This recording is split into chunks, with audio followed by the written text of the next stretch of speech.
Hello and welcome to the latest game dissection from Megacool SDK provided by Medal TV.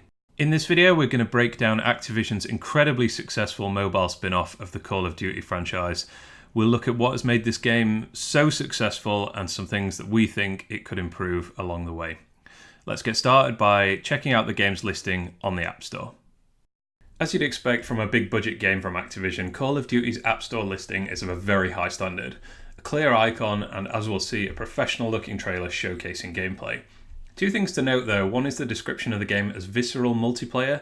That's certainly unique. I can't imagine visceral is a word that gets searched on the App Store very often. Secondly, the bulk of the description is given to new features rather than actually telling you about the game, which is listed below. This is a game that is leveraging an extremely strong existing brand. The vast majority of the gaming world knows all about Call of Duty before they've downloaded this app. Finally, the description itself is keyword heavy for the exact kind of modes that are popular in the first or third person shooter genre. So Battle Royale, Horde, Zombies, 100-person, Deathmatch, Ranked, etc. Now, let's dive into the game itself. I've shortened the loading sequence here as it's quite long. The app itself is 1.8 gigabytes, which is an unusually high size and speaks to the power of the Call of Duty brand that they're able to pull that off. The first thing you see upon opening the game is a fairly long welcome message, and unless you're familiar with Call of Duty, this will be fairly incomprehensible. There's a lot of information here, a lot of terminology. This is probably better held until a player is familiar with the game and understands what some of these concepts and modes actually are. It does, however, highlight that there are lots of different modes and suggests that this is a game that will receive frequent updates in the form of new content and improvements. That immediately helps you feel invested in the game because the developers themselves are clearly invested in your experience. It does also push items and out-of-context messages at you immediately, which isn't a great first-time experience. Again, you're not totally sure what the value or meaning of these messages are. You then get the standard terms of use and then to a login stage. Call of Duty lets you connect a Facebook account or play as a guest, which does save your progress. I've chosen to play as a guest initially.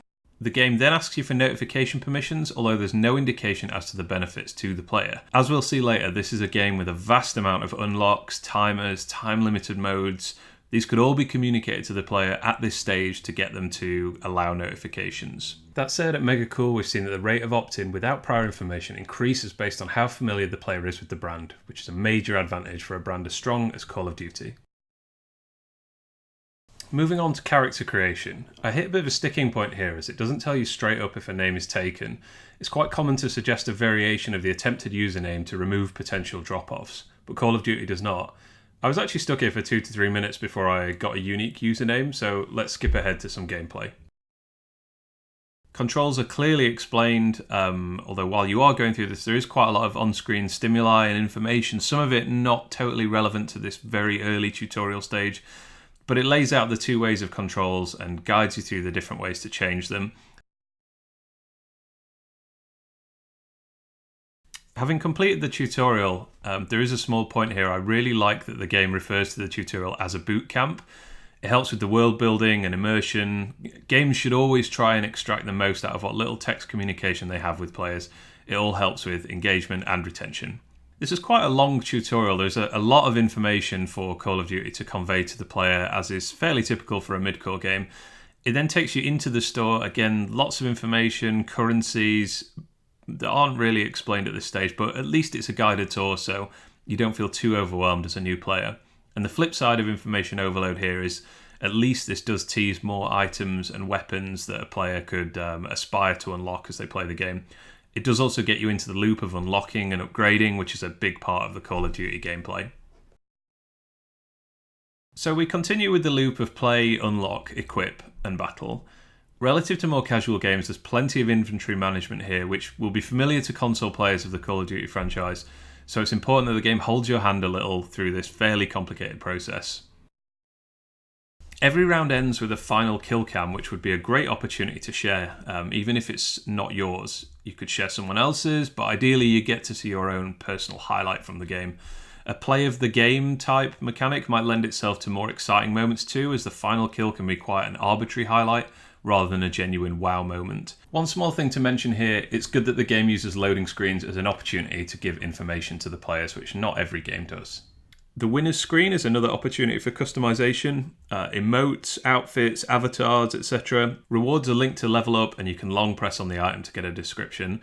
The game continues to walk through achievements and other ways to unlock items. For the first time it mentions a battle pass, which is more layers of items and unlocks. Again, if you're a regular first-person shooter player, then battle pass will be a familiar concept to you, but if you're a new player, it's not very well explained as to what this actually is and how it works. Then we go back to reinforcing the loop of item unlocked, now equip it. The concept of XP cards is introduced, allowing you to skip ahead with progress for your weapons and unlock attachments that are normally earned through regular play.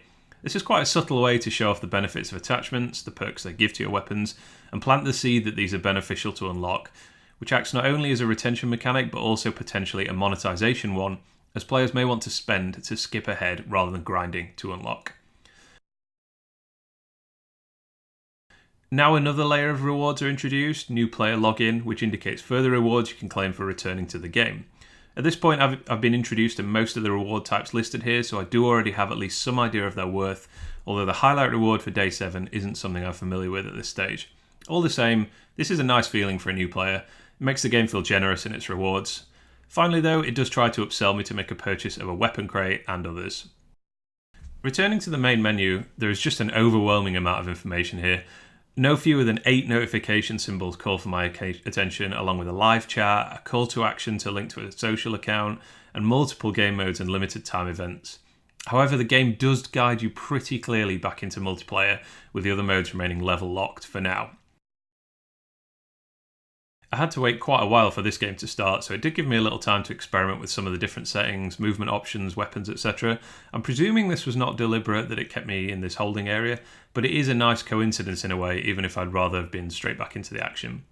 Skipping ahead, I level up again and start to unlock more and more customization options. I also take this opportunity to explore the depths of the menus here, including a report function and a match report. These are kept hidden rather than having players tap through them every single time, but they are there if you want the added depth of viewing them.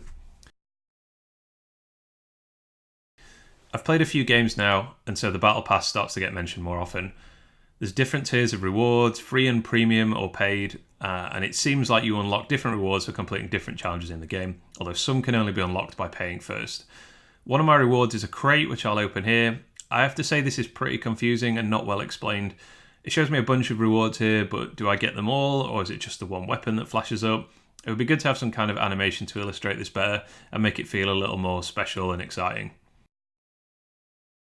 I'm just following through the notification icons here to tick them off, basically equipping different weapons for different modes, which I can't actually play yet. It's good that you can tick off this bit of inventory management now rather than have to go through it later when those modes are unlocked, but at the same time it does feel a little bit of an empty experience not being able to use these items just yet. As you can see, I still can't play the other 2 modes on here, Zombies and Battle Royale, until I've leveled up some more. I play another game, and this time on the victory screen there's a small icon to take a screenshot. However, it's not the smoothest of sharing processes, as you can see here. It captures a shot of the victory screen, but I can't share it there and then. I have to go to the results page to share. I've got more unlocks, but there are also distractions. I might actually forget to share it all by the time I get to the stage where I can do so. Let's take a look at another social feature, inviting friends. Call of Duty incentivizes playing with friends by giving a small XP boost for doing so, as you can see in the top right corner. Inviting itself is limited to Facebook and is quite impersonal, no opportunity to add a custom message or include an image, or anything that adds an extra layer of appeal. The request appears in your Facebook notifications and that's it, simply tapping on it opens the game. Let's finish with a quick look at how sharing actually works in Call of Duty. You can only share to Facebook when sharing to other social networks or messaging apps would be better. Further, you can only share a screenshot and not an animated GIF or video clip, negating the value of the emotes that you see in the winner's circle screen. Finally, Call of Duty could provide some pre-written text choices to go with the screenshot, along with a hashtag, a link to the game, a call to action, even emojis, to ease the burden on the sharing player. Leaving the text blank like this increases the chances that the player will leave it blank too, and just hit share to get back to the game. The player does get notified that the share was successful, and here's how it looks on Facebook itself. A link to the game is included in the header, but it's not eye-catching and players might not think to tap on it. That's all for this game dissection. Thank you for watching. Do check out our blog post at megacool.co.uk for more details on what we can learn from Call of Duty Mobile, as well as what we think it could do better. Thank you for watching.